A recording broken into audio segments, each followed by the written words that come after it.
Guys, I've been saying for a while now, if the left does not correct a lot of the things, or how about this, change some of the things that they are starting to push really hard, they are going to lose the Black American vote. They're going to.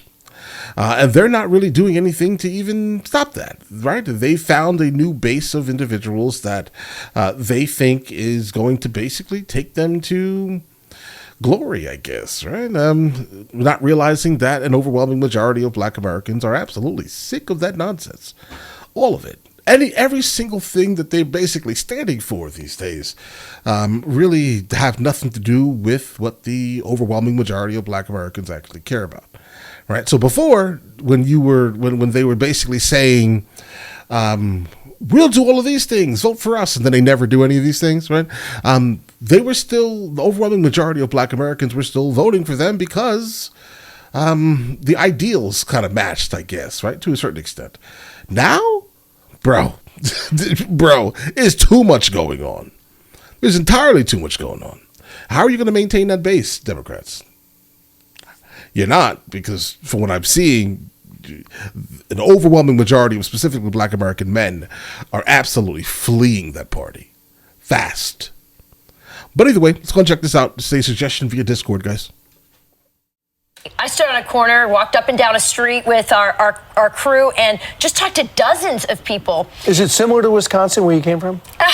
No? I'm an Arizona girl originally. Okay, so, good. You know. Listen, here's what was interesting. I mean, there's no question that the Bronx is a solidly blue area.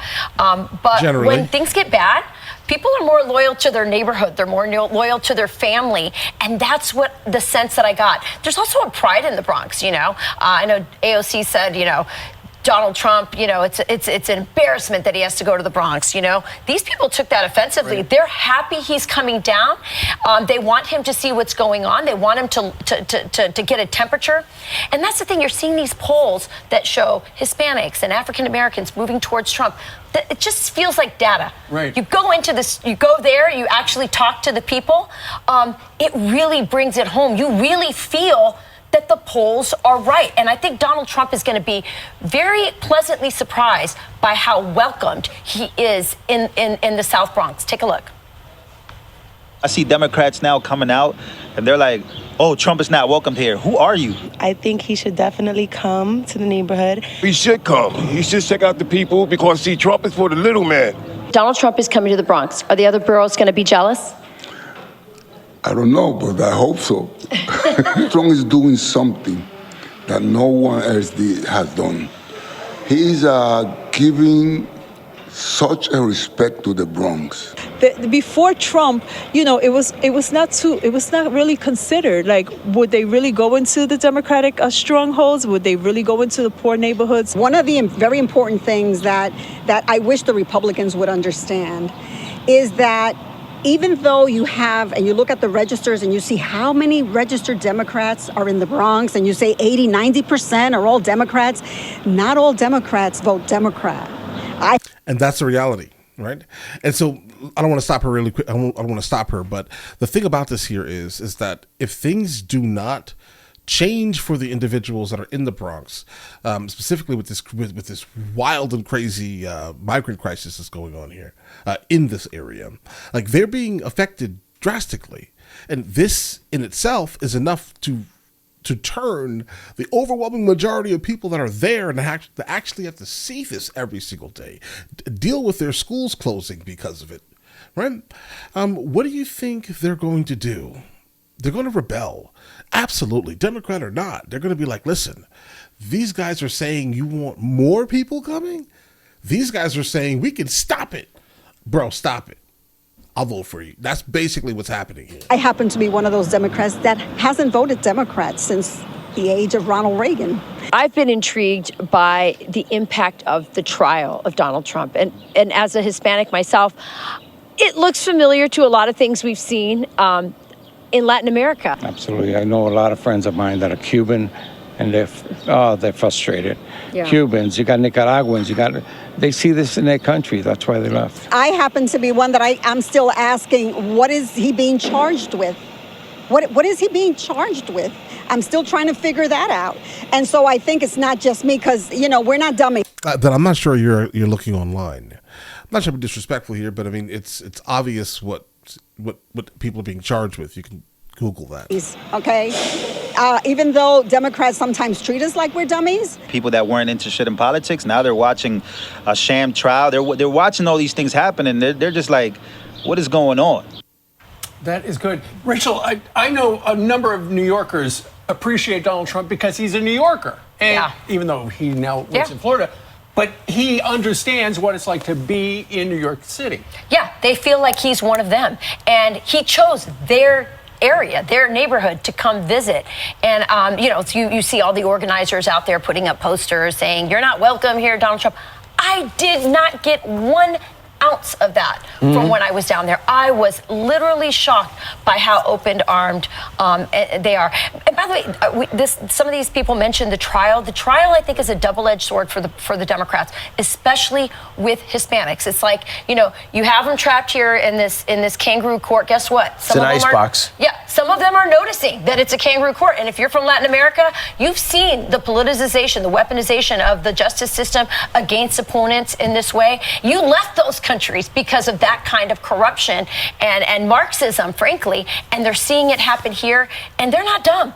I know maybe a lot of Democrats think that this is, that they're setting some sort of narrative here. People are seeing, as she said, we can't even figure out what he's guilty of. And then they said to me, That's not what she said. That's not what she said. Charged with. You can charge people with anything. And that's kind of the point I'm making here. You can definitely find out what he's being charged with. She's conflating words for some reason. These things don't mean the same thing. As she said, we can't even figure out what he's guilty of. And then they said to me, he's on trial there. We got problems here. We've got crime like we've never seen before, and it's because of the open border, which was another shock to me, is how much the border policies were mentioned almost because it's costing. Guys, keep this in mind. I'm from New York, right? So I can tell you this right now. All of the people that would normally be like Democrat, Democrat, Democrat, okay? They are not saying that anymore at all. I don't know a single person in my life that is still kind of being like, you know what? Who's the one that's going to stop the migrant crisis? Who can literally put a stop to it? Oh, okay, you get the vote. That's big. I'm telling you, it's a single issue voter, and that's what's actually happening here, guys. A lot of these people who are Democrat, they're still going to be Democrat. Just do not confuse this here. All right, they're still going to be Democrat, but on this very specific issue, whoever can solve it is going to win. That's it. If you're completely fine with open borders, then you're going to lose. That's how that's how things are moving these days. Like there are people who are going to be voting for one issue and one issue alone.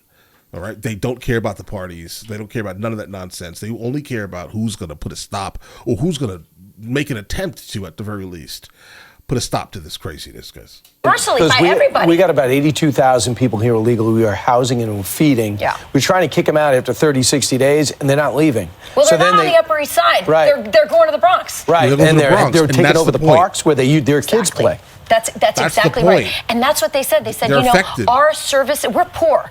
This is a working class, poor neighborhood, and our services are being strained, or they're literally cutting our own services and giving it to other people who came here illegally. So that was really an interesting thing. And they're associating the rise in crime to Alvin Bragg, but also to many of the illegals. Let's see if the president keeps it short and crisp tonight. Yeah. I mean, it'd be very interesting Speaking to see how he does it. 6 o'clock tonight. It's in a park in the Bronx called Crotona Park. Lawrence is going to go up there. He's interviewing the former president. You know what they told me? Some of them said it's epic that he's coming. Others said es épico. So in Spanish and English, they're saying this is historic. Thank you for coming to our district, or to our area. So I think it's going to be a very interesting thing to see today, and it will be great if Lawrence actually gets a chance to interview some of these counter protesters to see if they're AstroTurf. Because what I saw was if they're from the Bronx, they're open. They're open-eared, open-armed right now. Guys, okay, we're done with this here. Here's the thing. It's definitely not just the Bronx. It's basically all of the 5 boroughs. I'm telling you, if there has been at any time your local park closed down to put tents in, right, or any of your schools closed down, then they are in fact going to be like, listen, we're done with this. Right? Like if you can no longer walk down your street because all of the migrant table vendors are flooding the entire street illegally, right? If that's happening to you, your day to day is being affected by this. They're no longer interested.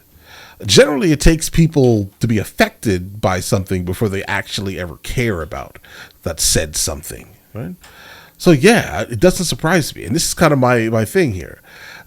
If you're looking to maintain a group of people in your voter base, you probably shouldn't do this to them. Okay, just a thought, right? But all right, listen, you guys all have an absolutely amazing day. Enjoy your day thoroughly, guys. Before we go, are you guys subscribed to the other channels? Logical Movie Reviews with Mr. L. Boyd, along with Mr. L. Boyd Music. Both are found in the description. Check it out.